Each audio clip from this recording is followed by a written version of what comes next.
Who's there? Nay, answer me. Stand and unfold yourself. Long live the king. Bernardo, He. you come most carefully upon your hour. 'Tis now struck 12. Get thee to bed, Francisco.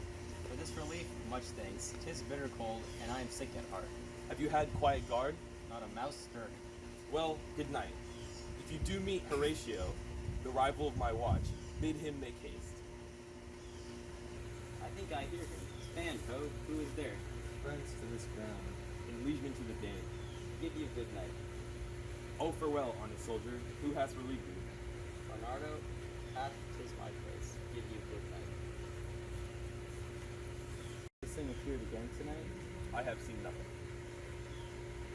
Last night of all, when yon same star that's westward from the pole had made his course to illume that part of heaven where now it burned, Marcellus and myself, the bell then beating warm. Peace, break thee off. Look where it comes again. In the same figure like the king that's dead. The art of a scholar. Speak to it, Horatio. Most like, it harrows me with fear and wonder. Speak to it, Horatio. By heaven, I charge thee, speak. Speak, speak, I charge thee, speak.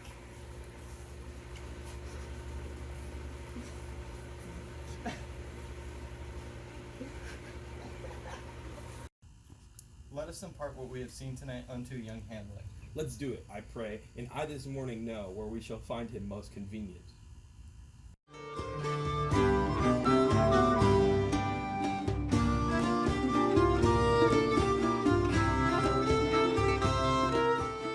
How is it that the clouds still hang on you? Not so, my lord. I am too much in the sun.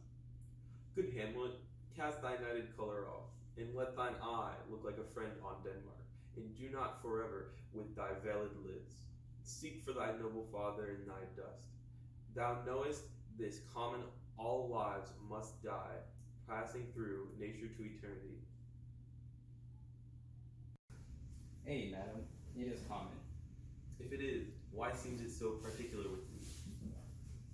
Seems, madam, nay, it is. I know not seems. 'Tis not alone my inky cloak, good mother, nor customary suits of solemn book, nor windy suspiration of forced breath. No, nor the fruitful river of the eye, nor the dejected avior of the visage.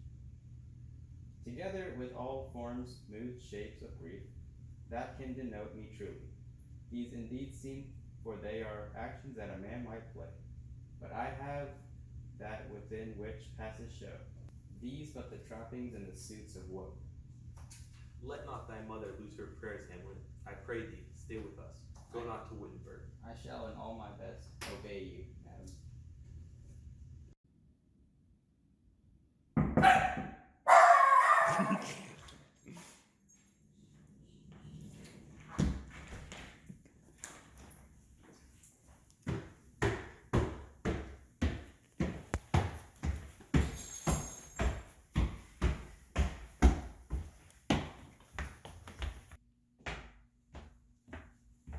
My lord, I came to see your father's funeral.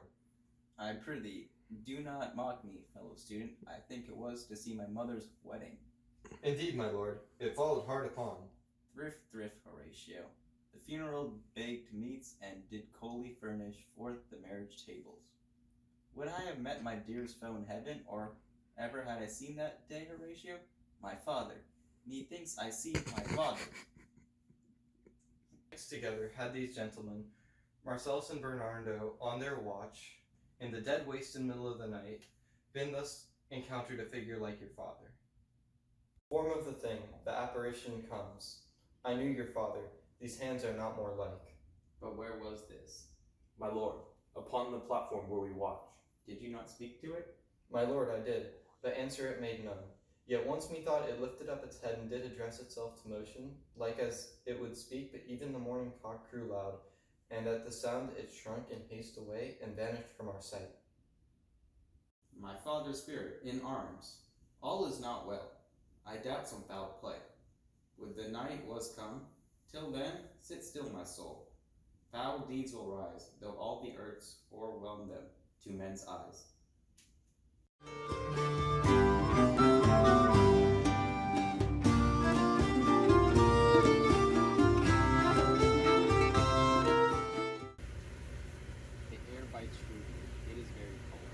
is a nipping and eager air. What hour now? I think it lacks a 12. No, it is struck. Okay. Look, my lord, it comes. Angels and ministers of grace, defend us. Be thou a spirit of health or goblin damned. Bring thee heirs from heavens or blast from hell. Be thy intentions wicked or charitable. Thou comest in such questionable shape. That I call to thee. I call thee Hamlet, king, father, royal dame. Oh, speak to me.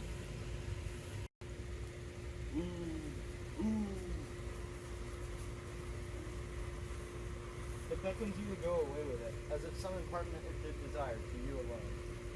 It will not speak. Then I will follow it. Do not go, my lord. Why? What should be the fear? I do not set my life at a pin's feet. And for my soul, what can it do to that? It being a thing that is immortal. It waves me forward. I will follow. What if it tempt you towards the flood, my lord, or to the dreadful summit of the cliff that beetles over his base in the sea, and then he assumes some other horrible form, which might deprive you of the sovereignty of your reason and draw you into madness? It weighs me still. Go on. I'll follow you.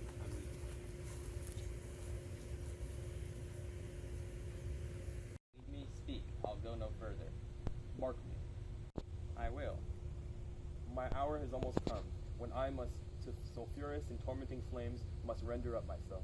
Alas, poor ghost. Pity me not, but lend thy serious hearing to what I shall unfold. So art thou revenged when thou shalt hear. What?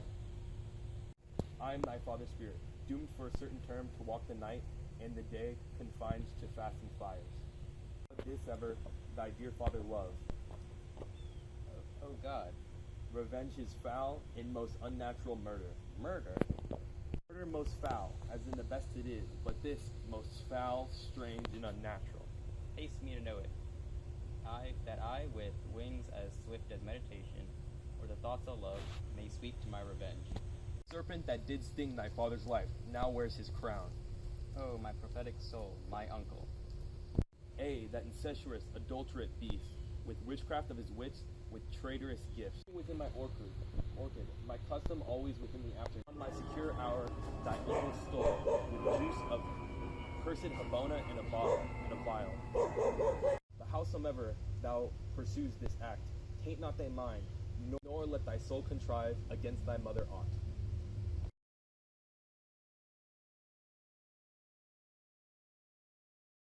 So, uncle, there you are. Now to my word. It is adieu, adieu, remember me. I have sworn.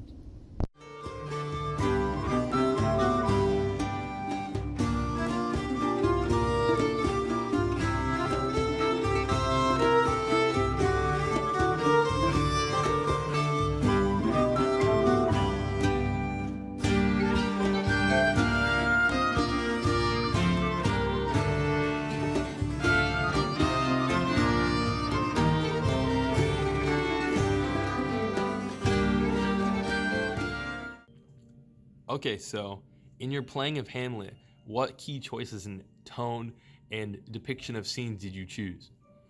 Well, you see, I knew that Hamlet in the actual play was very depressed and sad, and he didn't seem to care about a lot of things. So because of that, I had to dress like a goth, kind of because they don't really care about a lot of things, and they always seem depressed.